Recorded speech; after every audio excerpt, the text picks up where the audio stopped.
The SCP Foundation has seen some wild stuff. Here's a bunch of stories where things got way out of control. The satellite breach incident. Earth's orbit.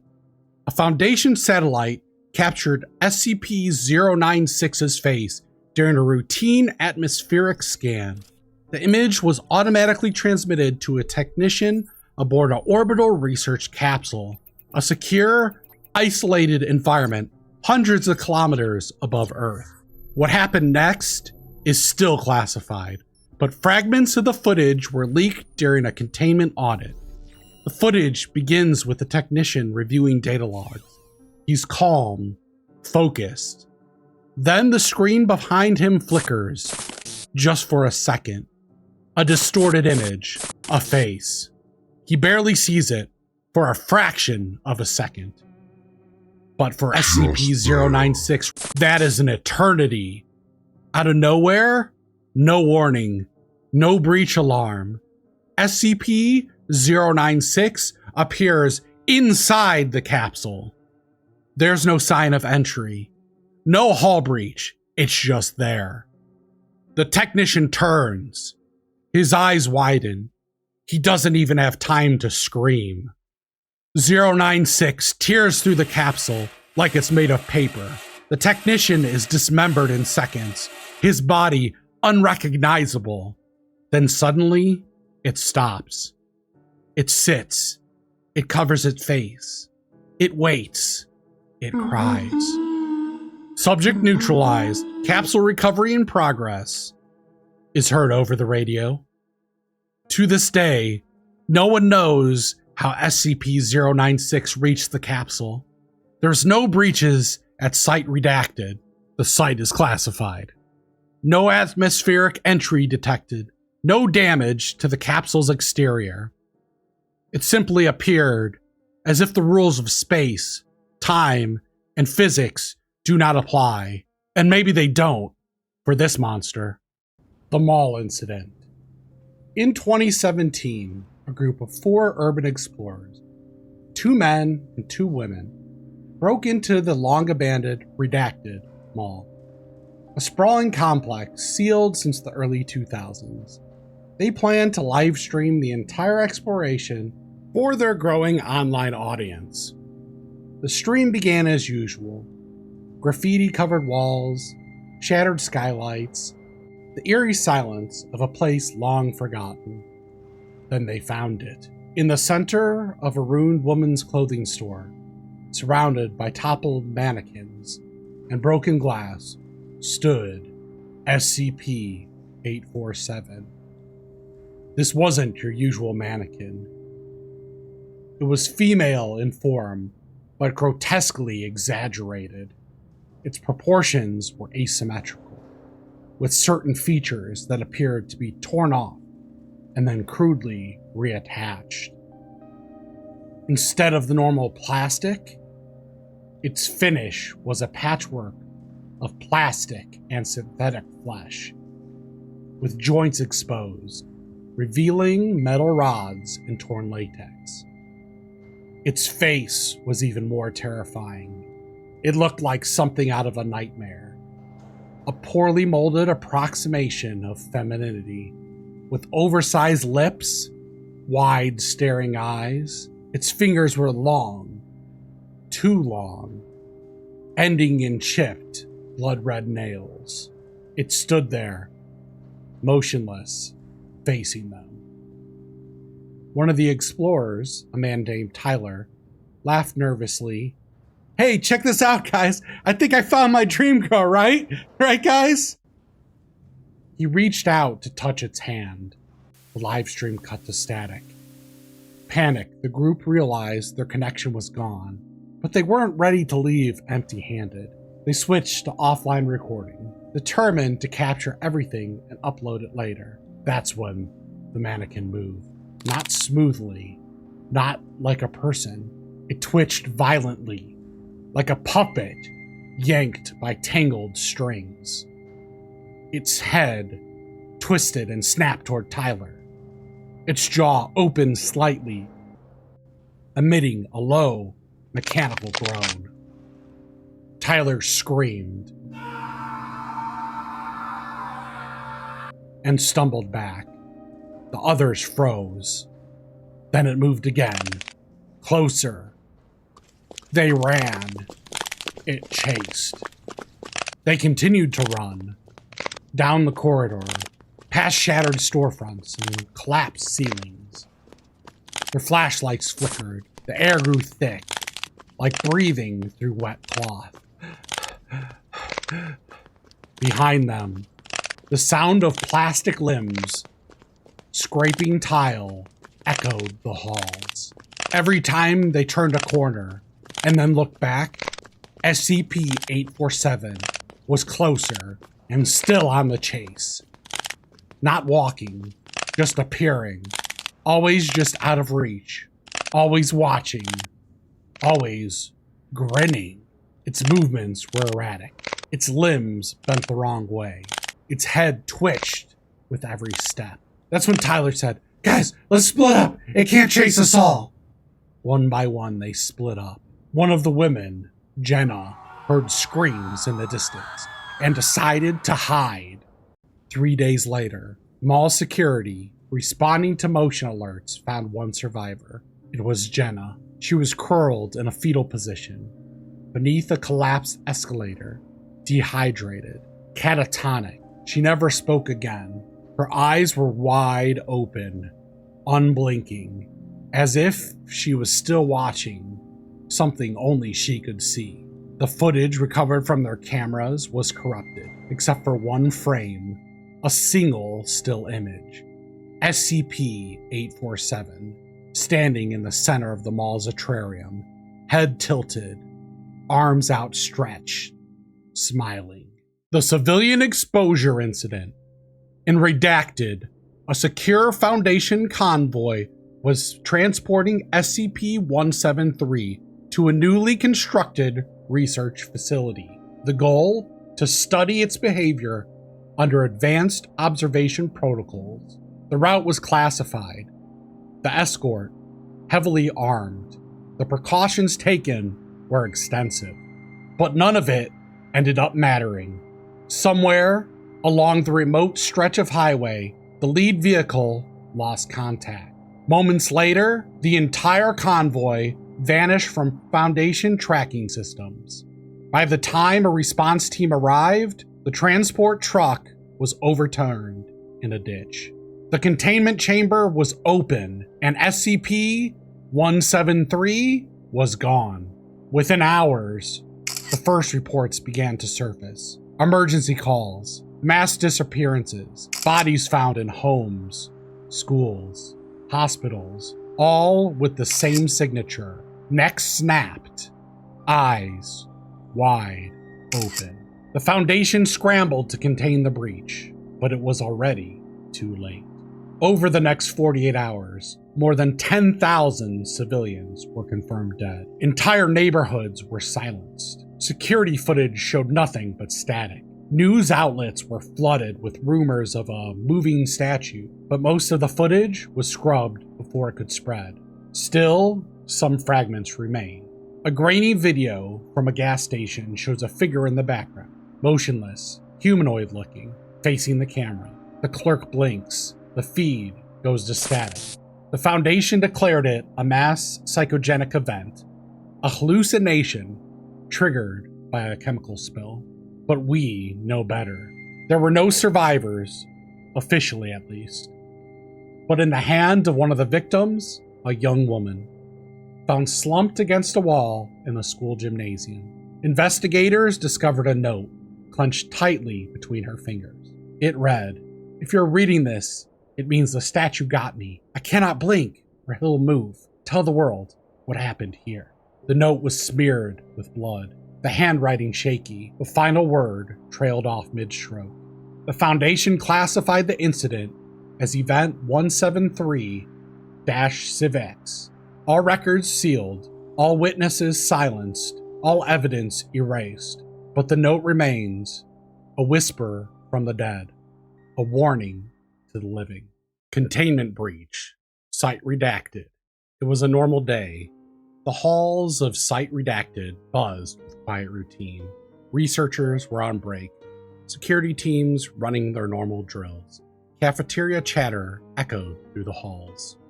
SCP-682 was secured in its reinforced containment chamber, sedated, monitored, and still.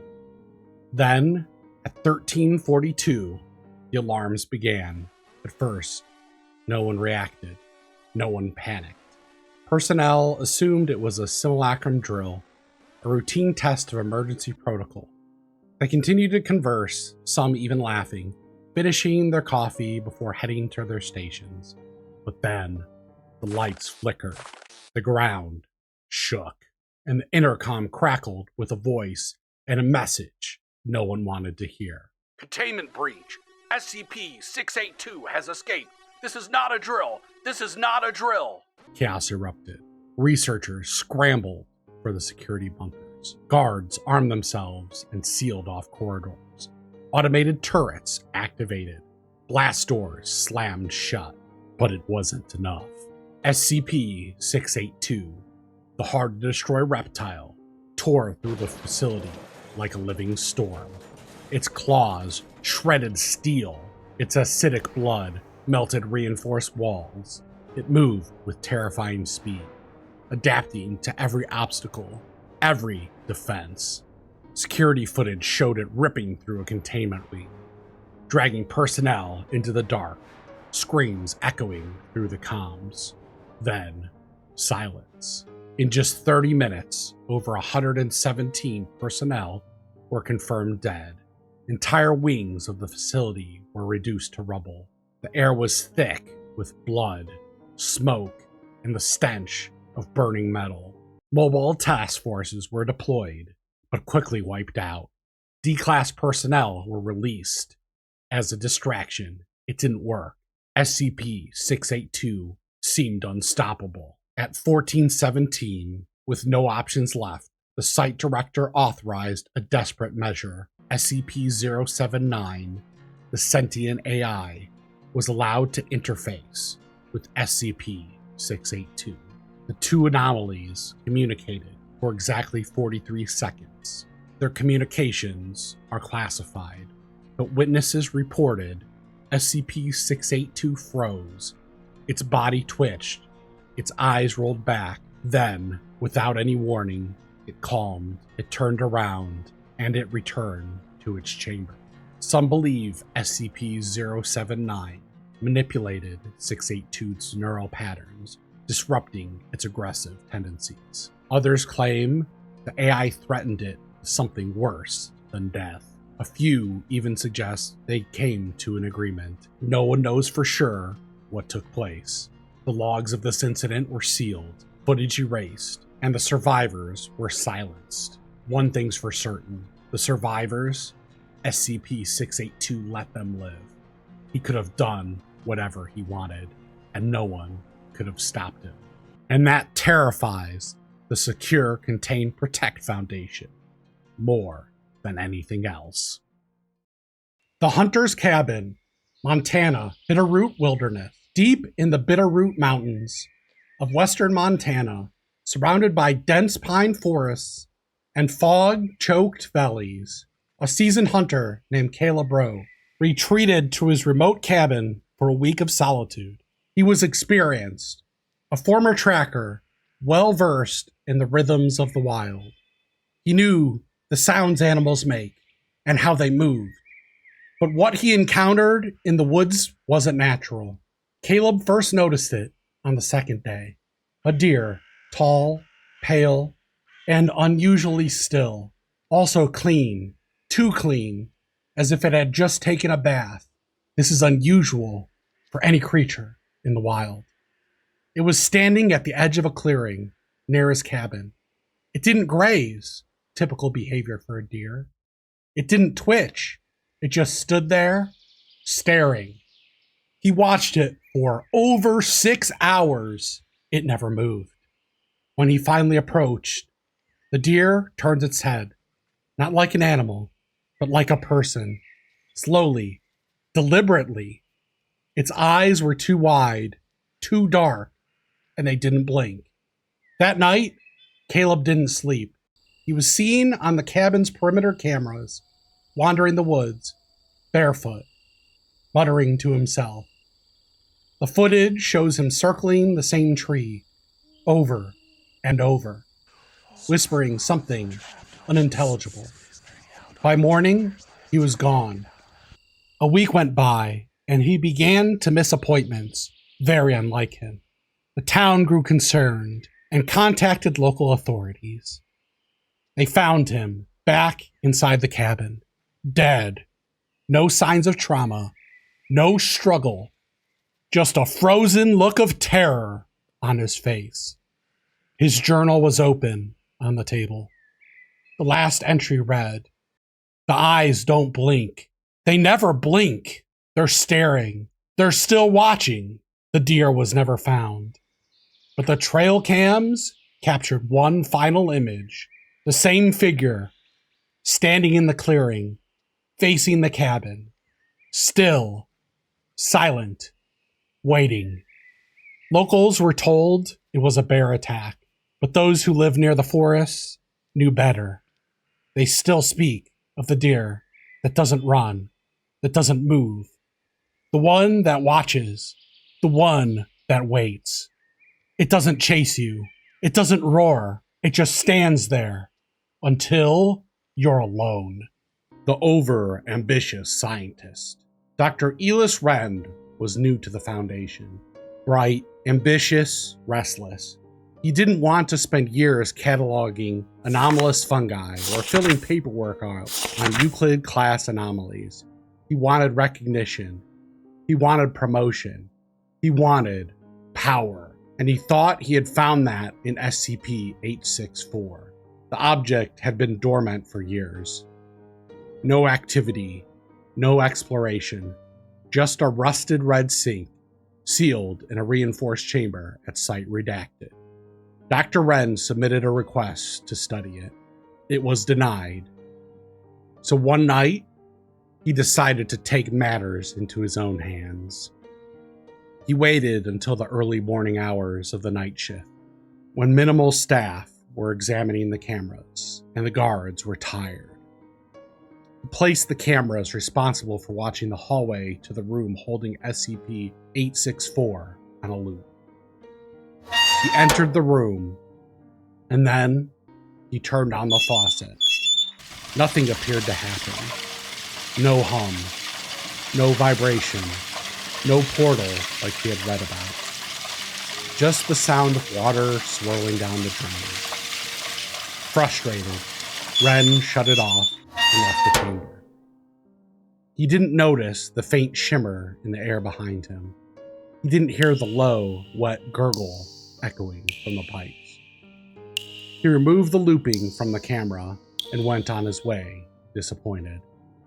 He thought it was a failure, but this was only the beginning. 30 minutes later, the first camera feed went dark. Then another, then all of them. Site Redacted's surveillance grid was overwhelmed with static. Not just visual, but auditory. A low, pulsing distortion, like breathing, but mechanical. Then came the screams. Security teams were scrambled throughout the halls. But the layout had changed. Corridors twisted. Doors leading to nowhere. Pipes burst from the walls like veins. And something was moving in the dark. It wasn't human. It wasn't even alive in the way that we understand life. It was something else. Something had come through SCP-864. Or perhaps had always been inside it. Site Redacted was sealed within minutes. A full lockdown, no one in, no one out. For 48 hours, there was only silence. No communication, no movement, just the hum of the containment field and the flicker of emergency lights. When reinforcements arrived, they found the site in ruins. Every staff member inside was dead, not just killed, but dismembered. Torn apart with surgical precision. Limbs stacked, organs arranged in spirals, eyes placed in rows along the walls. And Dr. Elis Wren, gone. No body, no trace, no digital footprint. His name was erased from the personnel database. His quarters were empty, his research logs corrupted. Some say he went through the portal, realizing too late what he had done. Others believed he was never a scientist at all, but a camouflaged SCP sent to release the others. The truth is buried. The Foundation sealed SCP-864 permanently. All access revoked, all records classified. But some whisper that the footage still exists, hidden deep in the archives, locked behind clearance levels no one dares to access. The catacombs beneath Paris incident. Beneath the City of Lights lies a city of bones. The Paris catacombs stretch for miles, a maze of skulls, silence, and secrets. Urban explorers reported hearing footsteps and whispers in Latin. One survivor described a figure in black, standing motionless in the dark, whispering, "Falsatis malari," which means you are sick. Their footage ends with a scream and the sound of metal scraping stone. In order to try to contain him, the Foundation sealed the entrance. Some say the doctor still walks those tunnels, searching for the infected.